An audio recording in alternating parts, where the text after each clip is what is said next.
வணக்கம் தலைவா, அனைவருக்கும் இனிய வணக்கம்.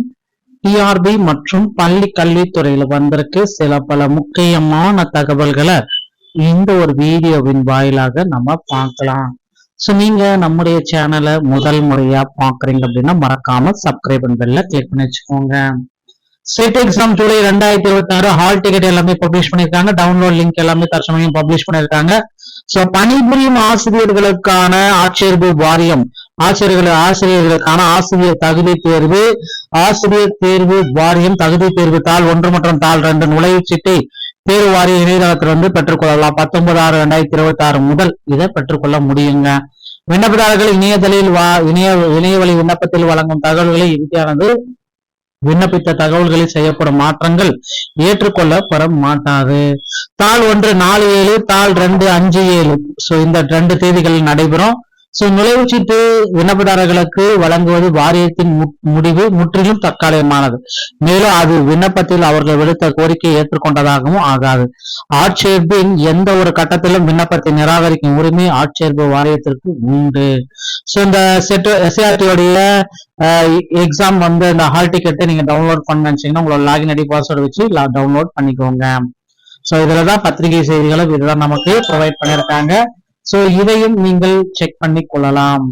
சோ அடுத்து பாத்தீங்கன்னா பள்ளி கல்வித்துறையில டிஎஸ்சி மற்றும் டிடபிள்யூ நீதிமன்ற வழக்குகளை ஆய்வு செய்யும் தொடர் கண்காணிப்பு செய்வோம். மாவட்ட வாரியாக இணைய மேல பள்ளி கல்வி இயக்குனர் திடீர் ஒரு உத்தரவையும் பிறப்பிச்சிருக்காங்க.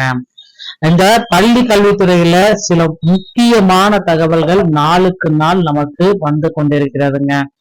பள்ளி கல்வித்துறை அமைச்சர் இருக்காரு பாத்தீங்களா, ராஜ்மோகன் மேல ஆசிரியர்கள் கொந்தளிப்புல இருக்காங்க. சங்க நிர்வாகிகளை வராண்டாவில நிக்க வச்சு பேச்சுவார்த்தையை நடத்திருக்காருங்க. இதனால அவங்க கோபத்துல இருக்காங்க. பல தரப்பட்ட சங்கங்களும் சரி ஆசிரியர்களும் சரி.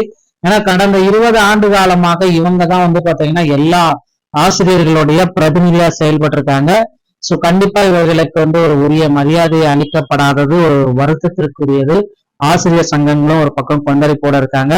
அசிஸ்டன்ட் ப்ரொஃபஸருடைய டிஆர்பி முடிவுகள் எப்ப வெளியாகும், ஒருவேளை முடிவு வெளியாகுமா இல்ல பாத்தீங்கன்னா போஸ்டிங் எக்ஸாம கேன்சல் பண்ணிட்டு மீண்டும் போடுவதற்கு கூட நிறைய வாய்ப்புகள் இருக்கு. சோ முதல்வர் பிறந்த நாள்ல ஆசிரியர் தேர்வு வாரியத்துல ஒரு சில நல்ல செய்திகள் மற்றும் பிஜிடிஆர்பி யூஜிடிஆர்பி உடைய தேர்வு தேதிகள் வெளியிட இருக்காங்க. ஆசிரியர் தேர்வு வாரியம் இதற்கான ஏற்பாடுகளை செஞ்சு கொண்டிருக்கிறதுங்க. சோ கிட்டத்தட்ட 28,000 ஆசிரியர் காலிப்பணி இடங்கள் இதுல நிரப்பப்படும் அப்படின்ற மாதிரி பேச்சுவார்த்தைகள் அனைத்துமே போயிட்டு இருக்கு. நிறைய பிரஸ் ரிலீஸ் நீங்க பாத்துருப்பீங்க. டிஆர்பில அதிரடியான மாற்றங்களையும் பார்த்திருக்கீங்க.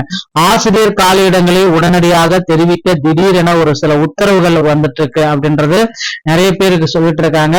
தமிழகத்துல இந்த ஆசிரியர் காலிப்பணிங்க கல்வி மாவட்ட அலுவலர்களுக்கு கல்வித்துறை பிறப்பித்துள்ள உத்தரவுல கூறியதாவது, பள்ளி ஆசிரியர்களுக்கான கலந்தாய்வை நடத்த மாவட்ட வாரியாக காலியாக உள்ள தலைமை ஆசிரியர்கள் உள்ளிட்ட அனைத்து வகை ஆசிரியர்களிடமும் வரும் 23ஆம் தேதிக்குள்ளார எம்இஸ் இணையதளத்துல நீங்க பதிவேற்றம் செய்யணும்.